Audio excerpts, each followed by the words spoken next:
Welcome to Charts Today. My name's David Linton, and today's edition for Friday, the 18th of June, comes to you from London. And markets are relatively quiet at the moment.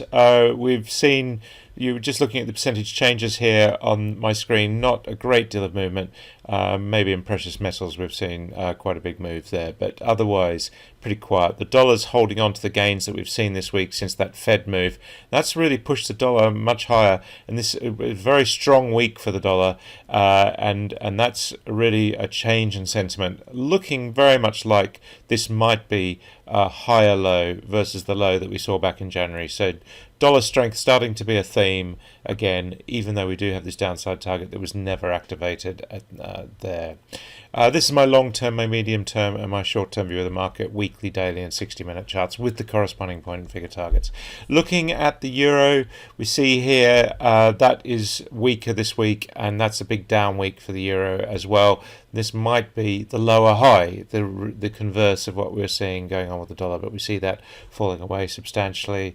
Against the yen, the dollar's above the 110 level. That's quite telling. We're seeing here that 1 year high against the yen that we saw back in April starting to come under pressure again, so that will be really significant. And if we look at sterling, we're back below that 140 level quite significantly on that stronger dollar as well. We do have targets to 146, 150, but for the moment we're pulling back against the dollar. Still bullish on the medium term and short term charts, but now the medium term daily chart starting to test there. Against the euro, sterling looking pretty strong at 116.50, did nudge 117 this week, but still bullish on all three time frames, so that's significant. Bitcoin falling back to $37,888, so short-term bearish there, and the stock market in the US was slightly lower yesterday, subdued on those Fed comments. So the S&P just down very slightly, the Nasdaq also just struggling to push higher, but holding on the bullish charts on the medium and long term charts, so still looking pretty good there.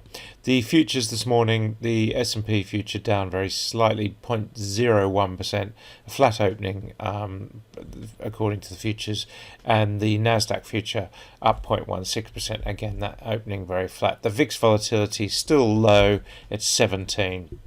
We're seeing European markets selling off this morning. FTSE future down over 1/3%. The DAX in Germany down 0.2%. The CAC 40 up very slightly in Paris. Japan was down just under 1%.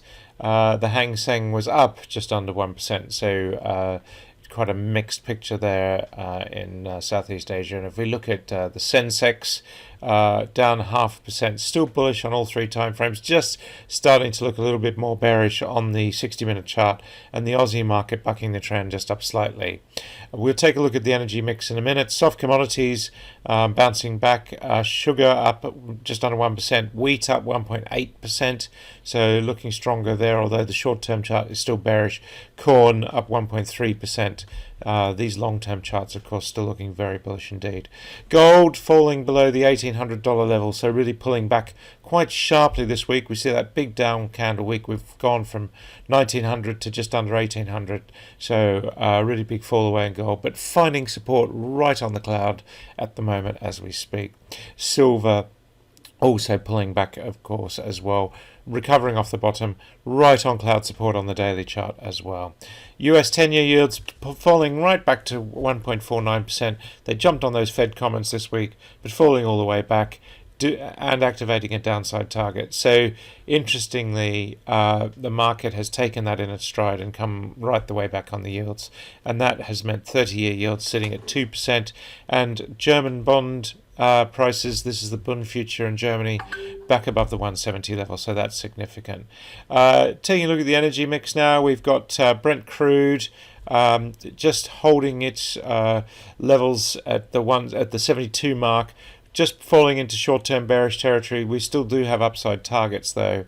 Looking at US nat gas, we've fallen back here as well at 3.17%. So we are just back into short-term bearish mode there. Coal looking bullish still, up this morning, sitting at 83.25, up 1.74%. Emissions up 1.45%, pulling back, but still looking pretty bullish. And this target of 57.60 that was set last week is still very much in train, and the UK future is up 1% this morning, and of course the data that we're starting to see is growing there all the time. Gas markets looking strong this morning as well. NBP up 2.5%, TTF front month up 2%, so looking stronger there, and German power up 0.5%. And we are seeing a recovery in Nordic power markets, which have had a really torrid time this week. So the CAL is up 3% and the quarterly up 0.5%, but not really enough to change this bearish picture on the short term. That's it for today. Have a great weekend. See you on Monday. Happy charting. Bye for now.